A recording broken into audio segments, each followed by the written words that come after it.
G'day, welcome to the Speeding Bulletin. My name is Steve Younis from supermanhomepage.com. This is all the Superman related news that happened during the week January 28th to February 3rd, 2011. Now the big news of the week was the official announcement from Warner Brothers that British actor Henry Cavill has been cast to play the roles of Clark Kent and Superman in Zack Snyder's upcoming 2012 Superman movie.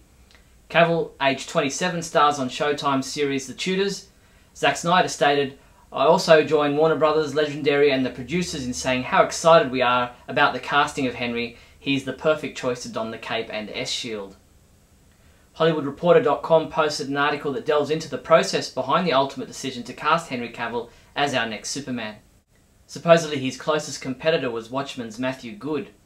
Warner's and Nolan auditioned actors in Los Angeles, New York and London in November and December, with someone in the 28 to 32-year-old range as the ideal candidate.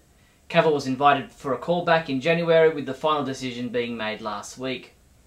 Video has been posted on YouTube of Christopher Nolan's conversation at the Santa Barbara International Film Festival this week, where he mentions how super excited he is about the Superman movie.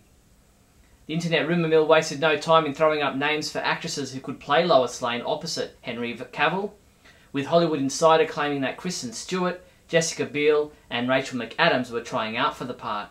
But People.com found out from Kristen Stewart's rep that she has not been approached to play Lois. While LatinoReview.com jumped in with another name for that list, Olivia Wilde. Supposedly Wilde has tested for the part.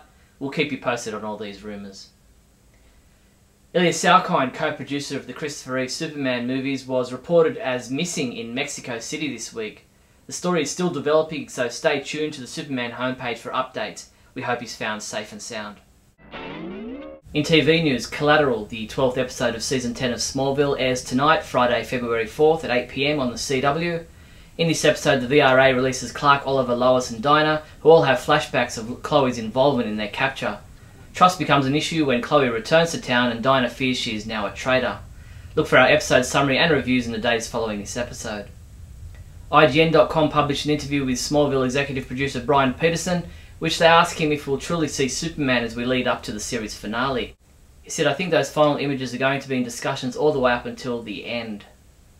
TVGuide.com revealed that the February 25th episode of Smallville, titled Fortune, will see the return of Zatanna and some very sore and confused heads after a wild bachelor-bachelorette party weekend. Brian Peterson said it's our fun hangover episode. Clark won't remember what happened the night before. TVGuide.com also learned that Callum Blue will be returning to Smallville to reprise his role as General Zod. Blue will be seen in one episode, possibly one of the final 5 of the season. And as reported exclusively by Superman homepage last week, Michael Osiello confirmed this week via TVLine.com that Laura Vandervoort will indeed be returning to her role as Kara Zor-El in one of the final 5 episodes. And talking about the final episodes, it's also speculated that the finale looks like being a 2-hour spectacular. The CW released 22 images from Masquerade, the 14th episode of this season of Smallville. In this episode, Oliver and Chloe are kidnapped while investigating a rash of murders carried out by Desard, who then attempts to sicken Chloe with the darkness.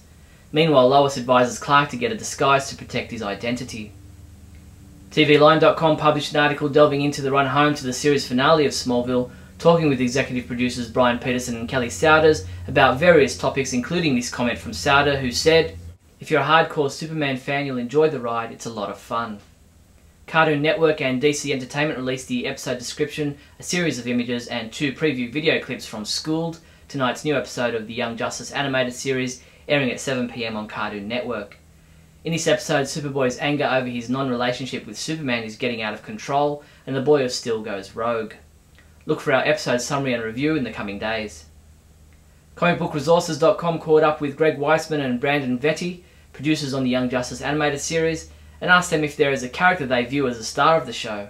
Weisman said, "I think we've got 6 leads plus a boatload of supporting characters of secondary or tertiary characters, and amongst our 6 leaders we try to share the wealth." Superman homepage reviewer James Lance continues reviewing episodes from the 1950s Adventures of Superman TV series. Check out his review of the Season 4 episode The Girl Who Hired Superman, in which wealthy Myra Van Cleaver needs Superman's help in stopping a smuggling ring. In comic book news, we're just a few weeks away from the 2nd chapter in the Reign of Doomsday saga, and the big question is, who will be left standing in Doomsday's wake? The first part of the Reign of Doomsday story was seen in Steel #1, the 2nd printing is available soon.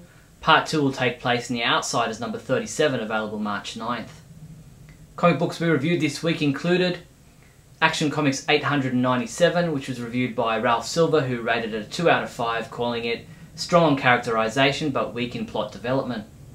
Ralph also reviewed JLA the 99 number 4, stating, "This issue exceeded my expectations and was a pleasant surprise," and he gave it a 4 out of 5.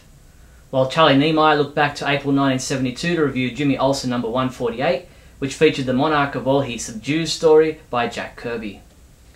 Superman comics shipping this week from February 2nd include DC Universe Online Legends number 1, which is available in a variant cover, and is also available digitally from Comixology.com.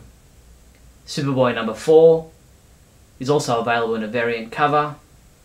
Superman 80-page Giant 2011 number 1, Time Masters Vanishing Point number 6, Super Friends Mystery in Space trade paperback, Rebels Sons of Brainiac trade paperback, Superman War of the Supermen hardcover, Supergirl mini statue, and Superman Forever number 1 mini statue. In other news, Metropolis Tourism announced details for the 33rd annual Superman celebration taking place across June 9 to June 12, 2011. Negotiations are underway to bring more super celebrities and artists to Metropolis. Check metropolistourism.com for updates and to view the schedule of events. Sony Online Entertainment has released another cinematic video trailer for DC Universe Online, the MMORPG that allows you to fight with or against the characters of the DC Universe. Titled In Lex We Trust, reportedly this is the trailer for the game's first expansion. The Superman homepage Super Trivia quiz has been updated again this month. The 3 questions we're asking you are: what was the name of the time-travelling villain played by Lane Davies in the TV series Lois and Clark? What is the name of the actor who portrayed Perry White in the Kirk Allen Superman serials?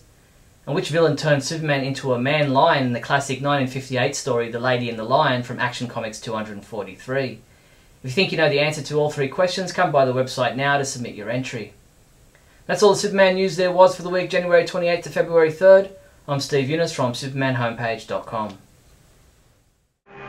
Great Scott! Great Scott! Great Scott!